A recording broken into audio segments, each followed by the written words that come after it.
Hello. With the creation of my V2 version of my laptop clamshell interface for my portable computer, which I call the Portadeck, I've gotten a chance to use it in that configuration more. And I thought it would be kind of interesting to talk a little bit about the benefits and drawbacks of a system like this. So one of the first things about this system is that I should probably show the mouse here. So it doesn't have a trackpad, so I'm using a Microsoft Arc mouse as the mouse. And so is it a big deal to not have a trackpad? Not really. The mouse works quite well for me. But I will be building a small joystick-based device soon to see if I can design something for when I don't have a mouse handy.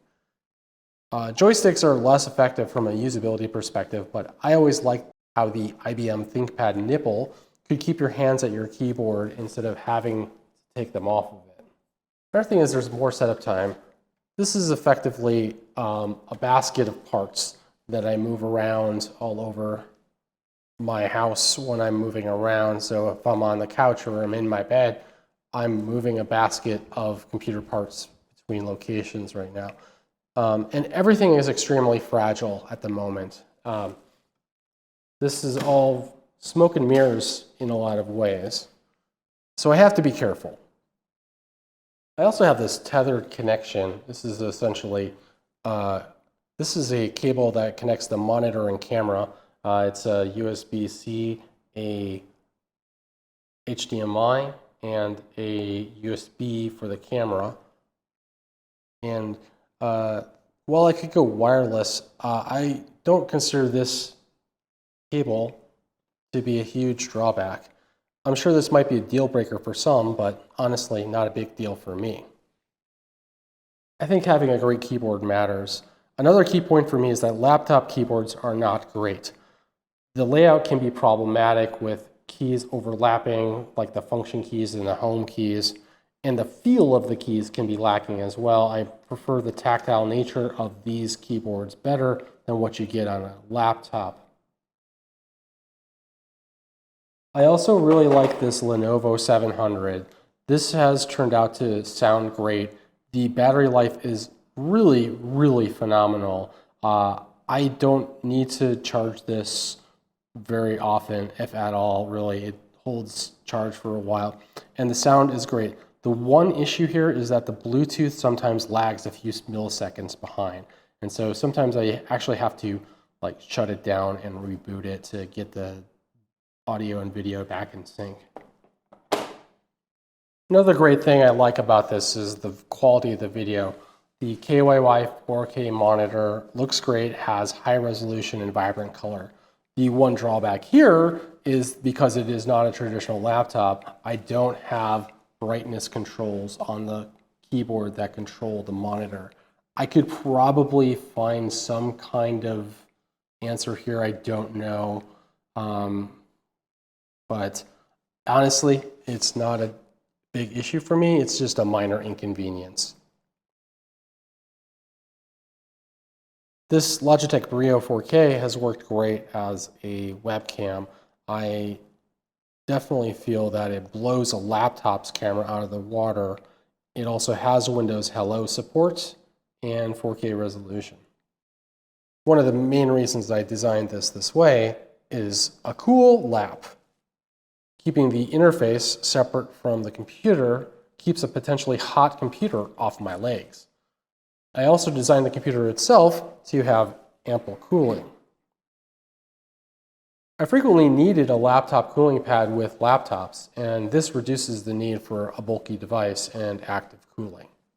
With regards to repairability and configurability and performance, laptops are built to be portable, not performant.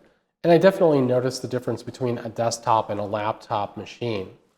Gaming laptops feel more like a marketing gimmick to me and are more style over substance. And they also break just like normal laptops do, if not more.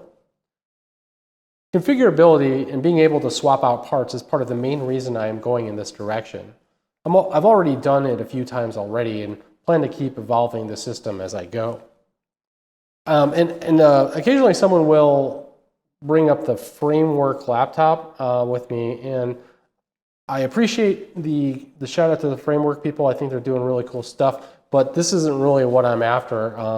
You know, the Framework laptop is still a laptop.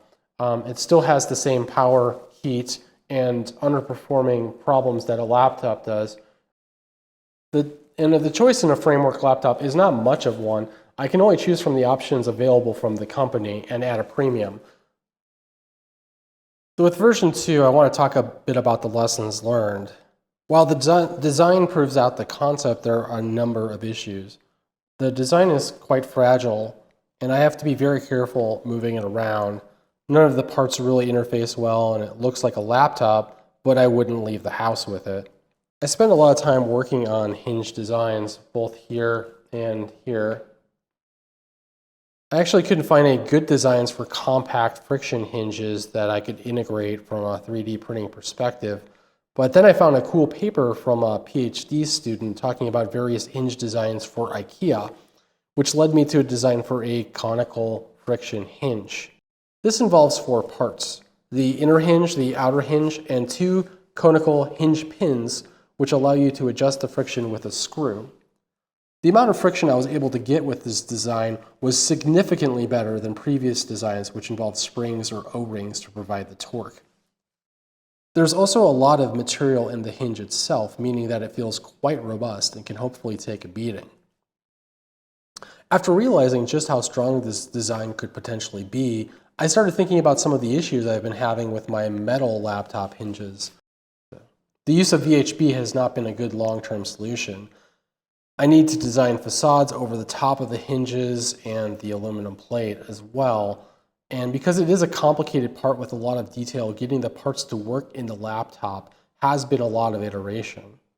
So for version 3, I've redesigned the clamshell around these hinges. I've created large conical friction hinges for the monitor holder. I've removed the lower aluminum plates. A shroud on the monitor top now can ensure the monitor and keyboard don't make contact. I've redone my sweeps to use shadow lines, giving better gaps around the parts. Thanks to Teaching Tech's YouTube channel for the info and the techniques, it has helped me significantly improve how my parts connect together. And I'm going to try to use epoxy to glue the parts together instead of CA glue.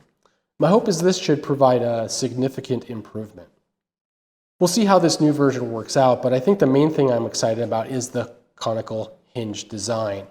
While I didn't invent this, I feel like I haven't seen much use in 3D printing of this technique, and I think there's a real opportunity for this design to be utilized more. I'm optimistic, but I hope this new version will significantly improve upon the durability of the design while being simpler as well. Thanks for watching.